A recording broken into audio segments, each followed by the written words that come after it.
Welcome back to What Arty Noobs with General Disturbance. This is a 105 leFH18B2, otherwise known as a leFH, but known to What Arty Noobs members as Fifi La Pew Pew. It's the French Tier 5 Premium SPG, and we're located on the south spawn of Mines, and it's under the command of Persil, the Window Licker. Now, that's a very unusual name. I haven't asked him how he gets this name, but this is a particularly good replay. And so we're off. Now you can see he's got a Bishop for company. That's a tier 5 British SPG with a very short range. And Persil's going into the bushes and he's looking for his first target. Now he's looking towards the centre rock, expecting one of the enemy to turn up very shortly. Nothing turned up yet.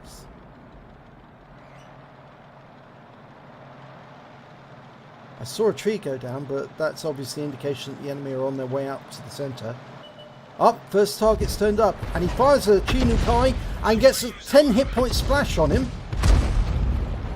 Okay, the Chinukai is making his way into the castle grounds, fires around him, lands just in front of him, narrowly misses him.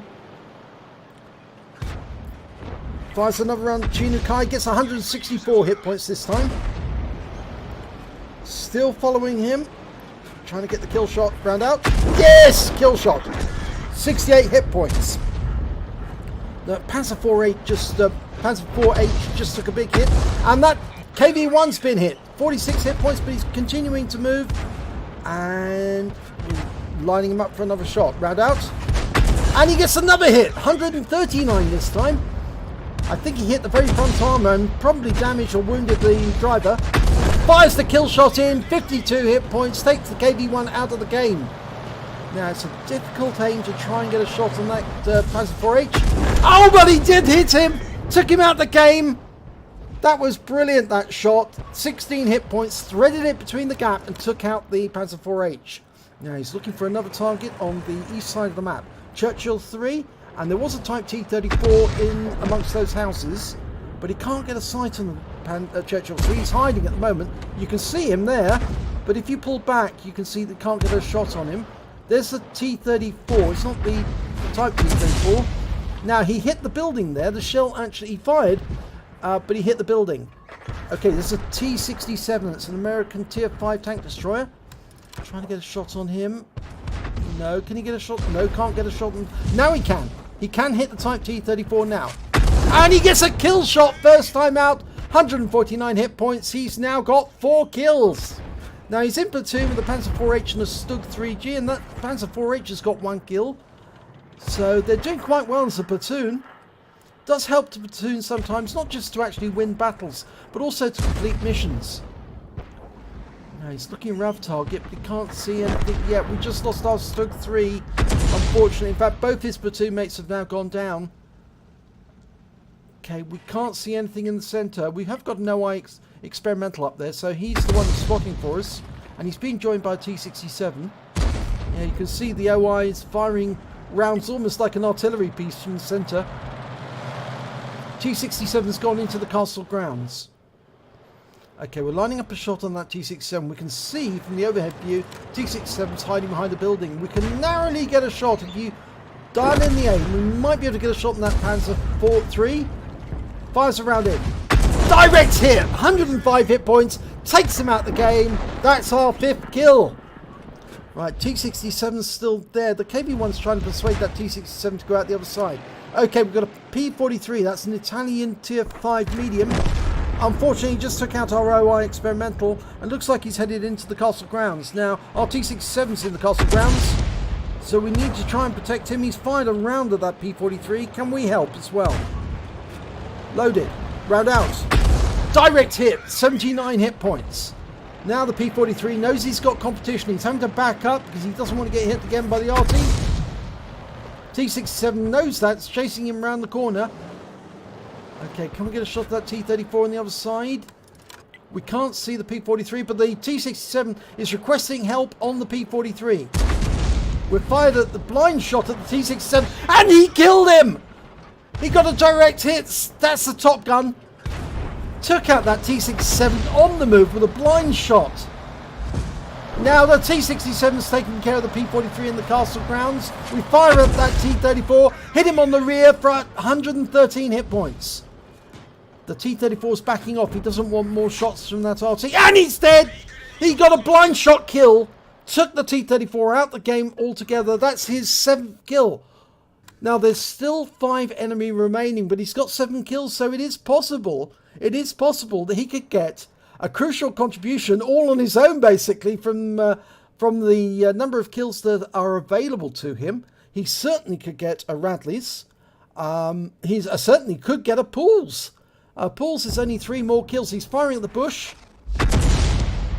It should be noted that he's got all the kills on his team so far except 3. Firing blind shots at these bushes. He's got 22 rounds of standard HE, and that's a good mix. Those are good shells to have. Oh, okay, one of the enemies has been spotted. It's a Wolverine. He's on the south side of the middle island, or the west island. Now he's firing these rounds in, trying to find the enemy Arty. There's a Gorilla and a Fifi. No. Now, the Wolverine has been spotted. So maybe we should be focusing on that at the moment. Oh! We saw the tracer there from the enemy Arty. We know where he is. No, missed him that time. Trying to work out his exact position. Now that Gorilla is going to fire. I think that's pretty sure that's the Gorilla because he's got a very slow fire rate. We just lost another teammate. We lost the Bishop. I think if that was the Gorilla, he's probably relocated. There he is, yes, so we know where he is. We just saw the tracer from his shell. No, I think he went too far back there. You need to be a bit closer to the bush. Okay, here's the Su-85. He can get this kill. No, that was fired too soon, and that's why it missed. And the Su-85's been taken out of the game. Right, there's only 3 enemy remaining. That Gorilla, the Fifi, and 1 tank destroyer, the T-67. And the T-67's got 2 kills, the Fifi's got 4. Now, there's the shot there from the Gorilla. I think that's the Gorilla, just fired just then. We just lost our KV-1. I think he's a little over to the right. That's a bit further over to the right. No, he's aiming too far back. I'm pretty sure that that tank is relocating. T-67's been spotted. T-67 took a big hit. Fires around and... oh! 63 hit points of splash. But we've lost the Su-85. And the T-67's taken down by our T-67. Which means now the only remaining enemy are the Gorilla and the Fifi on the enemy team. And we know that one of them's over in this corner of the map. T-67 probably could spot for us. But the danger is that if the enemy does shoot at the T-67, they can easily take him out. It's a one-shot now for either of their guns. I'm pretty sure he's still in that bush. I don't think he will have moved from there. He certainly doesn't want to expose himself, because if he does, he is going to get shot immediately by Purcell the Window Licker. So he is aware that somebody in a Fifi at the other end of the map is watching. So he doesn't want to come out. There's the Fifi. Okay. And he's fired. Dialing in the aim. Making sure it's perfect. Oh! And he kills the Fifi. That's a Radley Walters. A full 100% hit point hit. 260 hit points. But now it's Gorilla versus Fifi. Now the question is, where did the Gorilla go? Now I don't think the Gorilla did move. I think he's still there. Somebody's indicating C1, and C1 is otherwise known as Nigel's spot. It was named by me because I found it by actually playing all the various different spots on mines. I found that this position was incredibly powerful on this map, because you could actually hit enemy tanks on the south side of the hill, and of course there was no defense, there was nowhere they could hide. Now the great thing about the Fifi is it's got a view range of 390 meters. The problem for the Griller is he's got a view range which is considerably less. So if Purcell was to go looking for the enemy Fifi, he'll probably see it, the enemy Griller rather, he will see him before the Griller sees him. Unless of course the Griller is hiding in a bush. And I'd expect that Griller to sit in that bush and hold on to it as long as he could. I doubt that Griller will try and come this far south. The other problem with the Fifi is it's a very, very big vehicle. So if he was to move from this position, it would be fairly easy for him to be spotted once he has been spotted. But the view range of the Griller is 260 meters, so that means there's a good 130 meters difference between the Griller and the Fifi.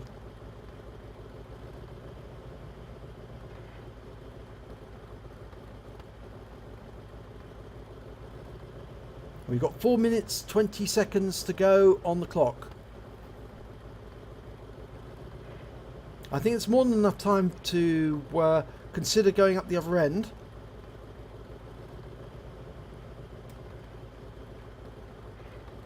Of course, if he was to go up the other end right now and head up the east side of the map, he could cross over to the west side of the map unseen by the Griller, park himself in the cap, and if the Griller is actually in A1, he won't see the Fifi until it's too late, and he'll hear the cap starting and he'll have to come around the corner to engage the Fifi.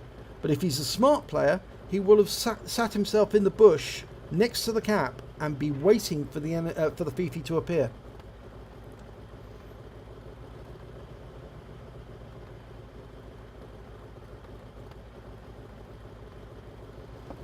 Now Purcell's managed a win 8 so far of 3,257. That's very high. He's guaranteed to get the Radley Walters no matter what.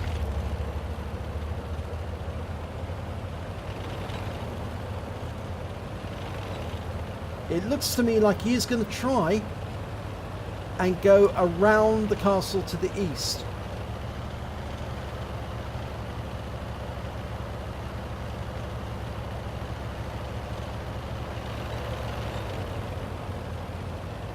You see, he's very careful not to destroy anything, because of course the enemy Griller could be looking for signs of destruction as an indication of where the Fifi is. You don't want to damage any of the furniture. And of course Wargaming with update 1.0 did put a lot of furniture in that could be destroyed. All these fences, all these posts, a lot of plants, huge numbers of trees. And of course these vehicles. There are vehicles around like tractors and cars and bicycles. Okay, he's making his way through the gap. That's the 2-minute warning. Plenty of time for him to get to the cap. You can see that it's basically the chassis of a Char B1 tank with a 105 light field howitzer on top. That's where it gets the name. The leFH is Leica Feldhaubitze, light field howitzer. And of course the 105mm light field howitzer was actually very successful. And there is the Griller. He is in sight. We're dialing in. The Griller can't see him unless his sixth sense has gone off. If his sixth sense has gone off, he'd move. But he's not moving. And that's a kill shot. High caliber wins the game. Purcell the window licker does it. Great game. So let's have a look at the end of battle stats for this one. This is going to look good. And it's an ace tanker for Purcell the window licker in the 105 leFH18B2. He also picked up a bruiser medal for getting at least 5 critical hits. He got 19 in that battle. 19. He also picked up the Radley Walters Medal for getting at least 8 kills. He got 9, just 1 short of getting the Pulse Medal. He got the high caliber for dealing the most damage in the battle, at least 1,000 hit points and 20% of the enemy hit point total. Top Gun for getting at least 6 kills. And because he took out both of the enemy Arty Arty, the Fifi and the Gorilla, he gets the Counter Battery Fire badge as well, Counter Battery Fire Medal. So let's have a look at the team score, see how well he did. 1,740 hit points of damage, 600 hit points more than his highest teammate, the T67. He managed to, and a good 700 more than the Su-85 on the enemy team. He managed to get 9 kills, that's 4 times, more than 4 times the T67. He also managed to pick up 1,003 base experience points, 3 times the score of the Gorilla, or nearly 3 times the score of the Gorilla on the enemy team. Let's have a look at detailed. 33 rounds fired, 13 direct hits, 13 penetrations, 6 splash, damage of 1,740 hit points, of which 1,536 were at more than 300 meters. He did spot 1 enemy vehicle, that was the Gorilla. He did 11 damage to 11 of the enemy, killed 9 of them, and did damage assistance of 1,176 hit points. On a premium account, he earned 42,984 credits, and after ammunition resupply, he took away 38,760 credits. Sorry. He received 1,505 XP. He also picked up a personal missions payout during that battle. He picked up an extra 2,258 XP from that. He got a bonus because the Fifi is a premium vehicle, 602 XP, and because he entered the battle in a platoon, he picked up an additional 30 XP. So his grand total came to 4,395 XP altogether. So a particularly efficient round by Purcell the Window Licker. He says in his replay that 9 easy-ish kills. Well, yeah, all but the last one were easy. The last one actually was a good example of why you should try and take the enemy on, because his view range was actually better than the Gorilla. The Gorilla should have hidden a bush, but he actually just sat behind the rock for protection. That was a big mistake. That Gorilla should have gone in a bush. He wouldn't have been seen until Purcell got much closer, and by that time the Gorilla would have been able to get at least 1 shot in, but he would have been seen. Whether or not he would have been able to kill Purcell with 1 shot, I doubt it. Probably not. He would have been very lucky if he had actually killed Purcell with 1 shot, but it still worked out okay in the end, because Purcell managed to outspot the Gorilla and take him out of the game. I would also say as well, there's a good chance that Purcell might have picked up that Pools medal if he'd actually shot at the Wolverine, because he was on the south side of the island, was seen, and whilst Purcell was firing at the Arty, or trying to find the Arty, doing the counter battery work, that Wolverine was in sight, so he could have taken that out. So we did miss out on the Pools medal, but a Radley Walters is rare, so well done for getting that, and really good round. If you enjoyed this replay, please give it a like and do subscribe to our channel, and hopefully it'll be your replay that I'll be featuring in the next video.